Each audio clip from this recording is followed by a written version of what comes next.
Hey guys, welcome back to Serial at Midnight. My name is Heath, and it is time once again for our monthly look at every single Kino Lorber and Kino Lorber partner label release. This stack represents October of 2023. Now, there are, I think, 3 titles that were advertised for October that I don't have here, so we'll cover those in a future video.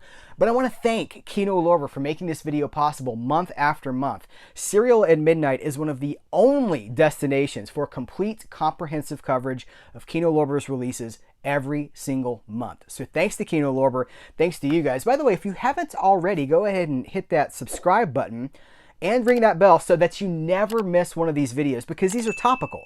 These are timely. That's why you subscribe. So you see the videos that I post when those videos go up. Otherwise, YouTube's going to feed them to you months, even years later. This happens all the time. Someone says, hey, I love that video posted today. I say, I didn't post a video today. Turns out it's a video from about a year or two ago that they're just seeing because they weren't subscribed and because they didn't ring the bell. So that's why we do that.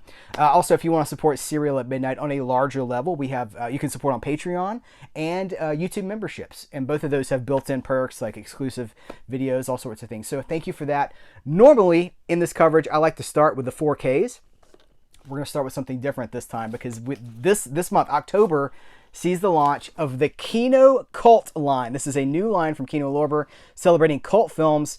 Listen, Kino Lorber knows that cult cinema is driving collector sales, so they are catering to that with these 3 releases. The first 3 releases in the Kino Cult, the label. We got Lorna the Exorcist. This is a Jess Franco film. That's number 1. This is Kino Cult number 1. Number 2, Alien Outlaw, Lash LaRue, the Phil Smoot regional horror movie. 4K restoration for the original camera negative. We'll talk about all of these in just a second. But then here's number 3, The Dark Power, another Phil Smoot movie. Unbelievable stuff. I cannot believe I'm living in a world where these Phil Smoot movies have 4K scans and highly, like, there's tons of, like, loaded with special features, special editions in a cult label. Let's start with Lorna the Exorcist. This is, I'm going to have to be very careful with this because of, in fact, I'm not going to talk about that. I'm not going to talk about the cover art at all. You can see for yourself here. We do have, I'll hold this up and let you freeze that if you want to read every single thing here. But extras-wise, we have audio commentary by Tim Lucas, interview with actress Pamela Stanford, interview with filmmaker Gerard Kikoin, interview with Stephen Thrower, the author of Murderous Passions, The Delirious Cinema of Jesus Franco, and then English and French audio tracks. So this is your inaugural edition of the Kino Cult label. But these, man, the Phil Smoot. So these were, what is regional horror? For people that don't know, what is regional horror? So you have big budget horror, you know, like Friday the 13th, that's not regional. That's like national horror that got wide distribution. These movies were shot in North Carolina. You might never have seen these in your video store because they were regional. That's where the term comes from. And I have a DVD copy of these. I thought that was as good as it was ever going to get. 4K restorations from the 16mm original camera negative. Both of these 4K restorations from the 16mm camera negatives. If you're into cult cinema, you know, the kind of things that other labels are really excelling at, we can Severin, Vinegar Syndrome, right? They specialize in cult cinema. Now Kino Lorber is doing the same thing here, and listen, audio commentary, both of these, audio commentary by director Phil Smoot, audio commentary by the cast and the crew. They Came from the Swamps, featurette with director Phil Smoot and cast. The Terror of the Tar Heel State, featurette with director Phil Smoot and cast. And then an interview with the editor, Sherwood Jones, on both of these. So they have it's the same kind of special features, but different ones. So we got 2 commentaries from Phil Smoot, 2 featurettes, 2 commentaries with the cast and the crew. It's just incredible. Alien Outlaw has alternate cover art for those that are collectors. Here, let me hold the back of the box up for you too so you can freeze that. I'll export this in 4K, so you should be able to freeze it and read everything that's there. This does have, if you prefer the slipcover and maybe in a future pressing you missed out on the slipcover, it does have the reversible art wrap with this on the cover. And then The Dark Power, I do not think had reversible artwork. No, it does not. It just has the but I mean, this is iconic artwork. I know this artwork well. And here is, let's do this. Freeze it, read it. Some people are going to say, why no 4K? 4K restoration, why no 4K? Well, I think I'm qualified, having covered all of this and interviewed Frank Tarzi the number of times that I have. By the way, stay tuned. 16 millimeter for one thing. So 4K is a risk. It's expensive. 4K is the most expensive, not just for buying it. I'm not just talking about it on a retail perspective, but the actual 4K restoration process. It's the most expensive process, the most expensive authoring, the most expensive disc production, the replication of the discs themselves. These movies are shot on 16 millimeter regional horror movies. I think they kind of represent a risk. Will we ever see 4K releases? I'm not sure that we will. I've seen other studios take a crack at 4Ks from 16 millimeter sources. 16 millimeter is not a very high, it's a low resolution, you know? Generally you want 35. You want a 35 millimeter original camera negative, so that might be one of the reasons why. Case in point, Cujo on 4K, brand new HDR Dolby Vision master from a 4K scan of the 35 millimeter original camera negative. So boom, that's gonna look beautiful. 4K is made for 35 millimeter, really. That's what it comes down to. 35 millimeter is 4K is the closest it's the closest we have gotten to what 35 millimeter looks like projected, to getting all that info, all the film grain, everything out of that image. 4K is the closest we've gotten to that. Some people say it's a 1-to-1. I'm not sure. Anyway, Cujo has arrived on 4K. It's loaded. We've got multiple audio commentaries. 2007 audio commentary by the director Louis Teague, a 2013 audio commentary by the director Louis Teague, and then a new audio commentary by Lee Gambin, who I've interviewed right here on the channel, author of Nope, Nothing Wrong Here, The Making of Cujo, and then Cujo Revisited, a roundtable with stars Dee Wallace, Danny Pintaro, and Daniel Hugh Kelly, and the director Louis Teague. Dog Days, The Making of Cujo, interviews. I mean, this thing just goes on and on. Of course, it's based on the Stephen King story. It's iconic. Everybody knows what Cujo is, right? Did this have... No reversible artwork here, but we do have the movie on a 4K disc and on the Blu-ray. We got another 4K to talk about. Red Dragon. So this is the... is this the latest entry? It's the 2020... the 2002 to 2002 Hannibal Lecter movie. Saw this in theaters. Brand new HDR Dolby Vision master from a 4K scan of the 35 millimeter original camera negative. We have a Brett Ratner commentary and screenwriter Ted Talley. Isolated score with an audio commentary by Danny Elfman. By the way, I've interviewed Danny Elfman's brother, Richard Elfman, and his wife, Anastasia Elfman, right here on the channel. A Director's Journey documentary, The Making of Red Dragon featurette, plus 7 more featurettes. Loaded, man. Absolutely loaded. Here, I'll hold this up. And if there was reversible artwork, I think I would have flipped it around. Yeah, there's not. So, 4K, Blu-ray. All right, we got some really interesting re-releases now. Or in some cases, so this is not a re-release. We're talking about American Ninja and American Ninja 2. So these are freshly off the presses from Kino Lorber. They've already been on Blu-ray. So Olive Films put these movies out because it's Serial at Midnight here. You know, I already have American Ninja 2, 3, and 4 from Olive Films. I thought we'd do some side-by-sides here to compare and contrast, see what's been carried over. Olive Films is no more, right? They've rung down the curtain and joined the choir invisible, right? They have ceased to be. I'm quoting the Dead Parrot sketch now from Monty Python. Beautiful plumage.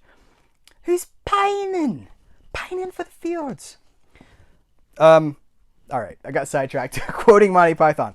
All right, American Ninja 1. I'm looking for 1. All right, so audio commentary by director Sam Furstenberg.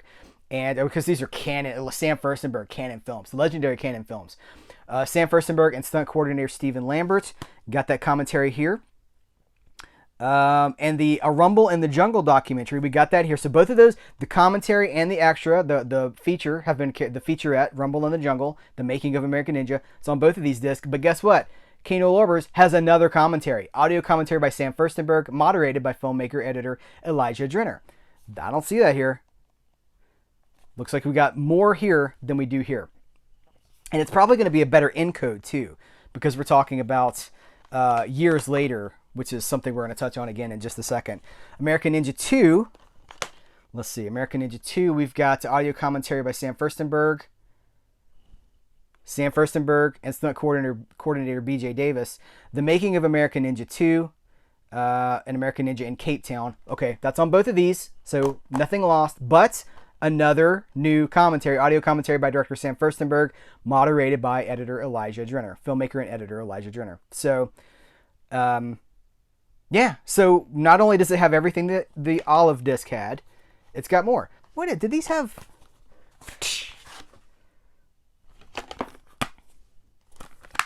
Looking for alternate art is what I'm doing. Reversible art wraps. I love these movies. I think that's probably clear since I have all 4 already on Blu-ray. Now this is a re-release. Actually, both of these 2 titles are re-releases. Actually,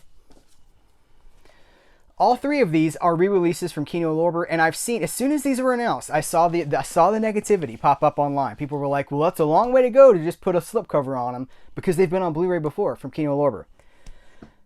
I don't think Kino Lorber would ever re-release something just to put a slipcover on it. In the case of all 3 of these, I believe the discs were out of print because those contracts, those licenses had ended. Like the Mario Bava catalog, Kino Lorber has put out most of Mario Bava's work on Blu-ray. And then the license ended. And they did not renew. Now, a couple of years later, this disc has been out of print. Now, back in print with a slipcover, better encode. In the past, they were using BD25s, 25 gigabyte Blu-ray discs. I believe all 3 of these have 50 gigabyte Blu-ray discs now. So better encodes, slipcovers. But they didn't put, like, just the conspiracy theories in the collecting community are just wacko. They didn't put these out of print. So like, let's kill our sales, put them out of print, bring them back with a slipcover. Yes, like that's crazy talk. They did not do that. And in some cases, and this has the commentary with Tim Lucas. This is Black Sabbath. This is, by the way, this is the AIP cut, the American International Pictures cut. I'm not even going to get into why there's multiple cuts. That's something that would happen a lot, is American International would pick stuff up and then they cut it. And there are 2 versions of this movie. I don't know what the licensing is with this, if you have to get the different cuts from different places. I think maybe that's the case. Anyway, this is the American International Pictures cut. We've got the Tim Lucas commentary. With these 2 releases, by the way, alternate artwork. Yep. So that's pretty sweet. This is Frankenheimer, by the way, John Frankenheimer. Scott Glenn, Toshiro Mifune. They've added commentaries. So you go from, I can't verify, I think these were BD25s, and now we've got BD50s with new commentaries and slipcovers. So they're better. They're better in every way possible. The commentary for The Challenge is from Steve Mitchell and Nathaniel Thompson, and the commentary for Enter the Ninja, again, Canon film. By the way, if you want to hear more about Canon, check out my interview with Austin Trunick.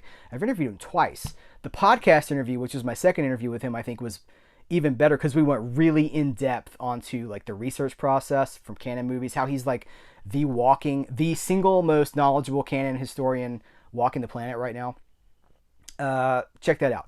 Audio commentary by Mike Leader and Arne Venema. They do great action movie commentaries. This is Franco Nero. This is Django, the original Django. It's a really fun movie. Did this have no alternate cover art for Enter the Ninja? But the movie's a lot of fun. I highly recommend it. Again, these are movies that I know so well. Like, I grew up with these movies. The Best of Times. Kurt Russell, Robin Williams. 80s comedy. One of those, like...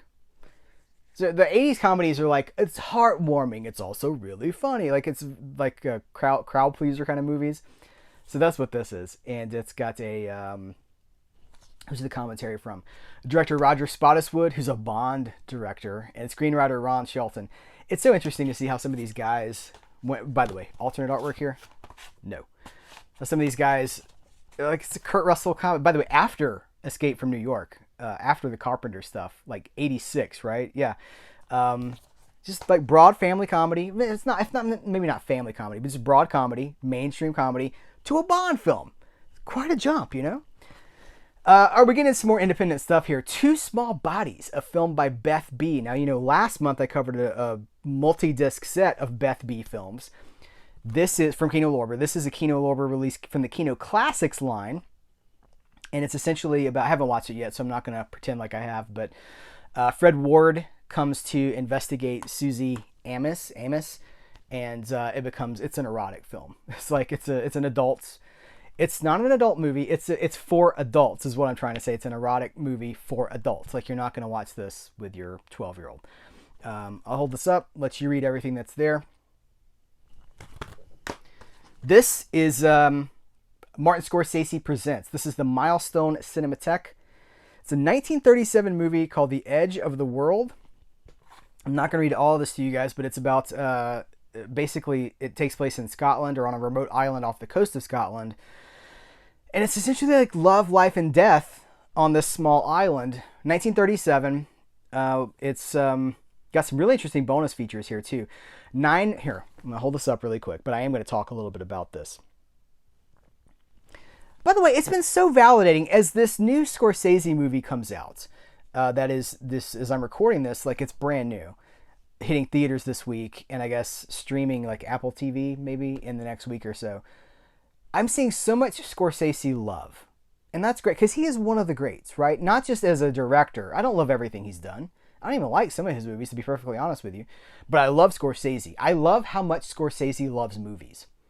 And he is arguably one of the biggest keepers of the cinematic flame that is living today. And I'm so grateful that people are starting to embrace him and not challenge him because of his comments about, you know, theme park cinema and roller coaster ride cinema. I think he's right about all of that. And if we shouldn't listen to him, I don't know. It's foolish to say, oh, you don't know what you're talking about, old man. He knows exactly what he's talking about.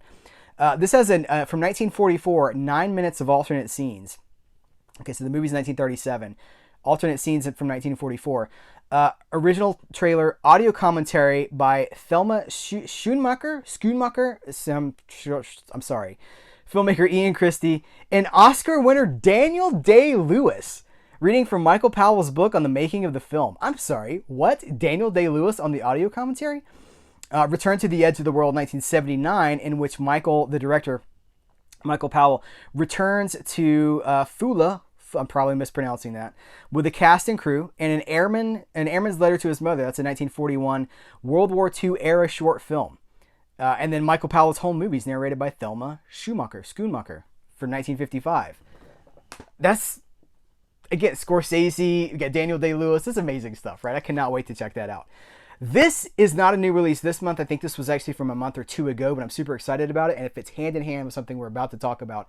Douglas Fairbanks' double feature, Robin Hood and the Black Pirate. So huge silent movie blockbusters here. And people are like, blockbusters for a silent movie? Yes. Like, think burst outside of the box that you think silent movie lives in. These were huge movies. Douglas Fairbanks, one of the biggest movie stars in the 120 however many year history of Hollywood. Douglas Fairbanks. We have, Robin Hood is from 1922. The Black Pirate is from 1926. There's an audio commentary for The Black Pirate by Rudy Belmer. And 18 minutes of deleted scenes, or outtakes from The Black Pirate with a commentary by Rudy Belmer. And 29 minutes of additional Black Pirate outtakes. So that's a ton of stuff. Is this better if I do? I kind of like that better because you get the cover art. I just have to make sure that I'm centered because I can't really see if I'm centered or not. By the way, it's on one Blu-ray. That's fine. Okay, this is what's new this month. Douglas Fairbanks, The Three Musketeers, and The Iron Mask. So if you're like, is that the Man in the Iron Mask? Yes, this is the Alexandre Dumas French novels that were adapted into many, The Three Musketeers, and then Man in the Iron Mask, kind of a sequel. 1921 for The Three Musketeers, 1929 for The Iron Mask. There's no special features here, but these are restored in 2K, by the way.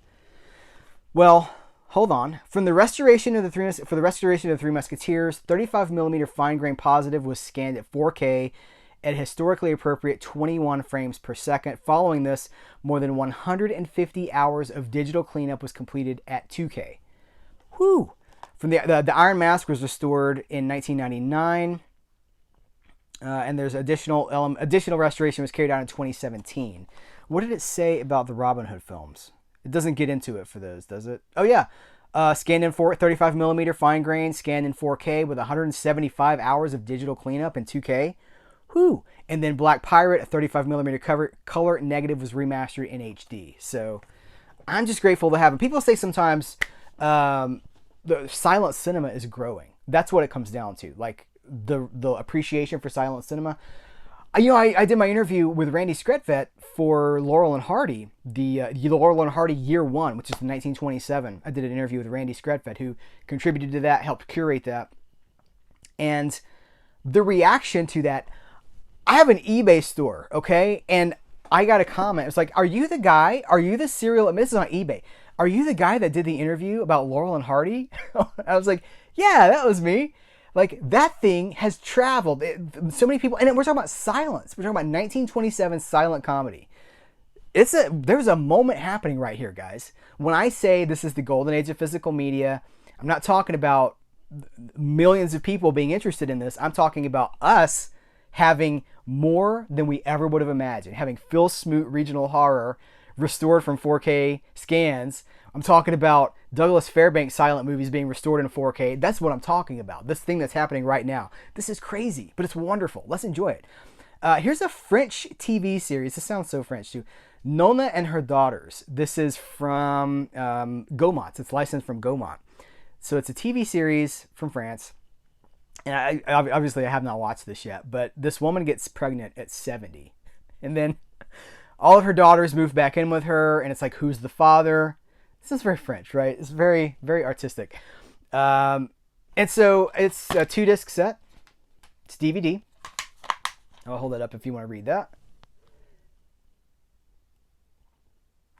And then also from France, this is very intriguing to me. Agatha Christie's Criminal Games, the 70s. So they've taken Agatha Christie's Criminal Games and moved the setting to the 1970s because it serves as a commentary for the story itself, but it allows it to show how some of those themes and some of the ideas of the original story are fluid and adaptable to different generations. So it is a 5-disc set. Obviously, it's in French with English subtitles. This is from Escazal Films, France TV distribution. So 5 discs. Looks like 2 episodes, and I gather they're hour-long episodes per disc. But that's really cool, right? I mean, that's really cool. I'm really curious to check this out. There's a lot of this stuff that, I say this every time, but like I always was a Studio Classics guy because movie history is my thing.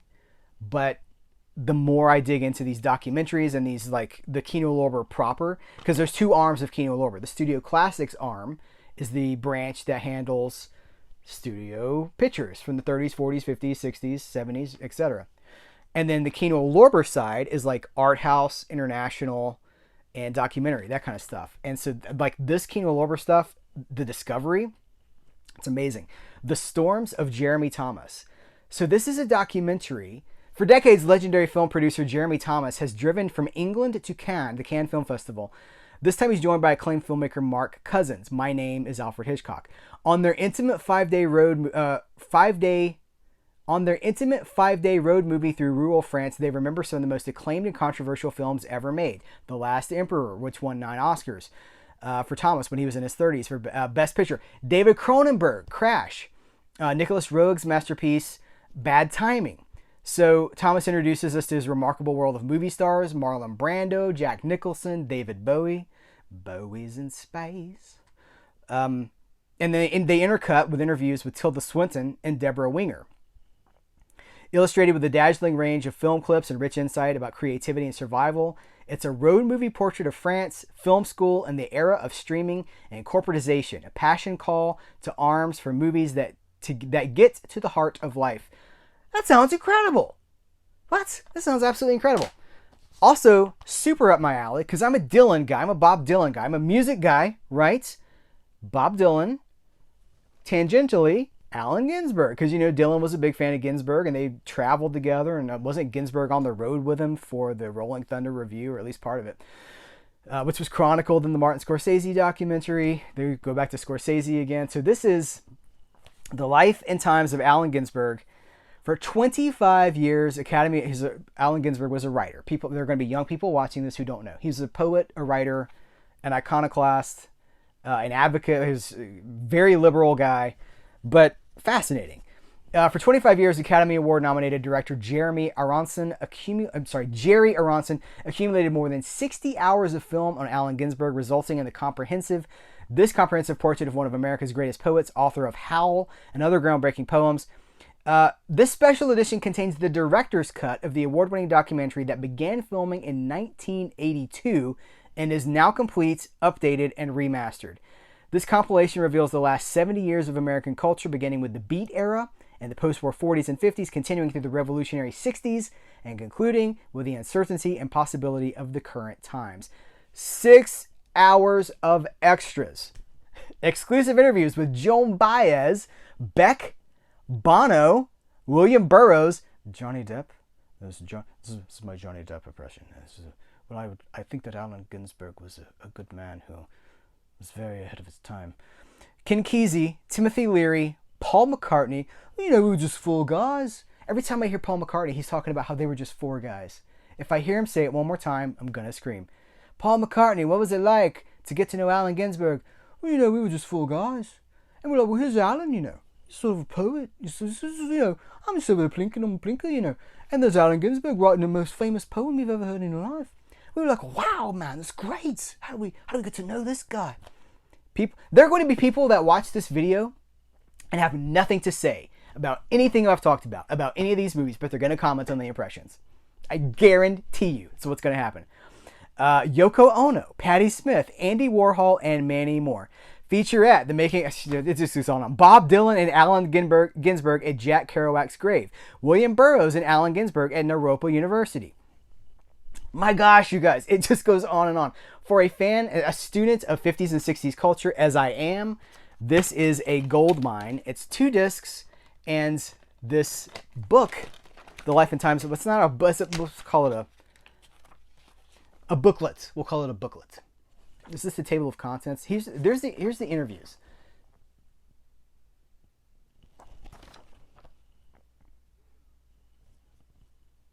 Patti Smith, did we talk about that? Hunter S. Thompson. We were just 4 guys. We were just 4 guys. This is also interesting. Speed is expensive. Philip Vincent in the $1 Million Motorcycle. This is narrated by Ewan McGregor, featuring it's Jay Leno. It's a motorcycle guy. It's Jay Leno. Paul Simonon.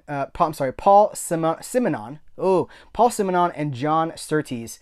I watched this. It's very historical. I'm going to prepare you guys. It's a little dry. But if you're a huge motorcycle fan, it's really interesting because there's a lot of whole movies. It's like actual movies of this guy talking about. It brings to screen the most dramatic stories in automotive history, the rise and fall of designer Philip Vincent. His motorcycles set more speed records during the 1940s and 50s than any other manufacturer. Some models now sell for over $1 million, and owners include Brad Pitt and Ryan Reynolds. Yet when he passed away in 1979, Vincent was largely unrecognized, penniless, and living in council housing in West London. This is his story, and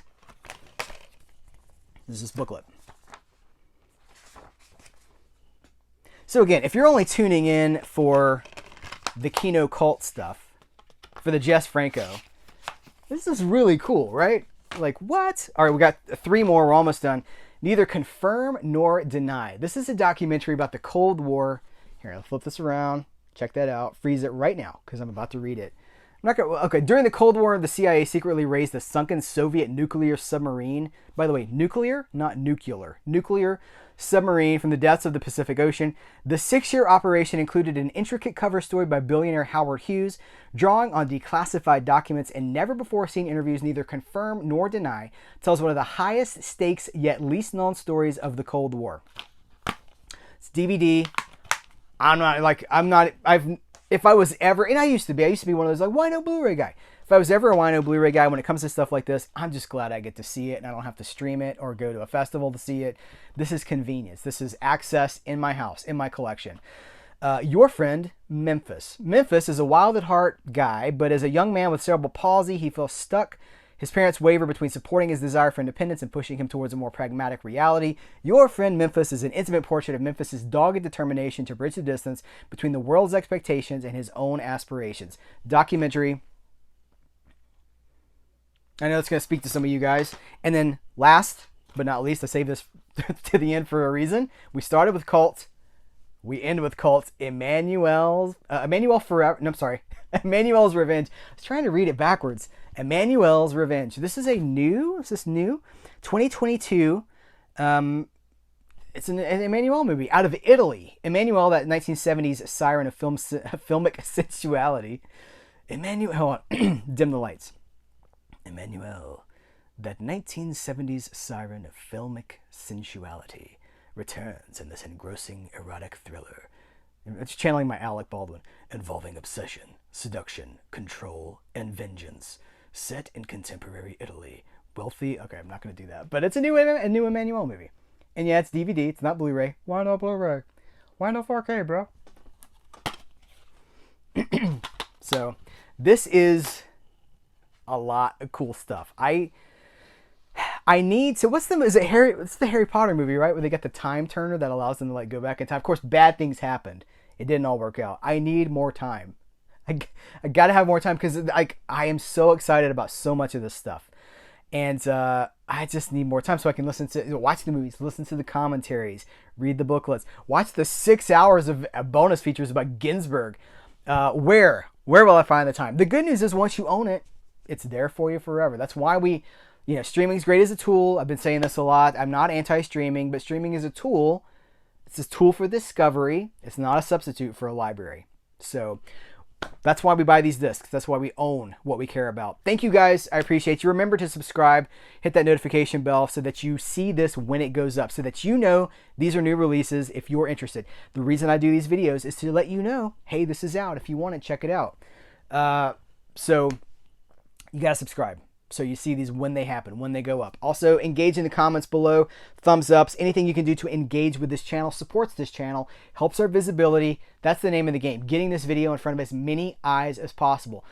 Almost every day, someone says, how do you not have hundreds of thousands of subscribers? I don't know. I have no idea. Why are hundreds of thousands of people not interested in these videos? A lot of them don't know that they exist because YouTube suppresses creators that are at a certain level. So that's where you guys come in, because those thumbs ups, the subscribing, the engagement, the comments, that elevates these videos and lets YouTube, it's not people, it's computer programs. It's an algorithm. It shows, oh, this is working. This is clicking. Promote, suggesting it for people that watch, somebody looks for an Emmanuel movie, my video might come up, So that's why we do that. Thank you. I appreciate you. I appreciate Kino Lorber. What are you going to watch out of this? Let's continue the conversation in the comments below. Take care. Take care. Until next time, I will catch you later.